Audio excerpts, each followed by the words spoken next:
கழல் தொழுதெழுவேன். இடரினும் தளரினும் எனதுரு நோய் தொடரினும் உன் கழல் தொழுதெழுவேன். கடல் தனில் அமுதொடு கலந்த நஞ்சை மிடரினில் அடக்கிய வேதியனே.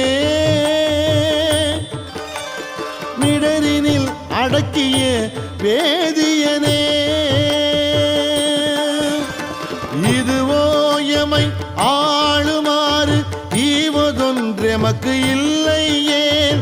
அதுவோ உனது இன்னருள் ஆவடு துறை அரணே.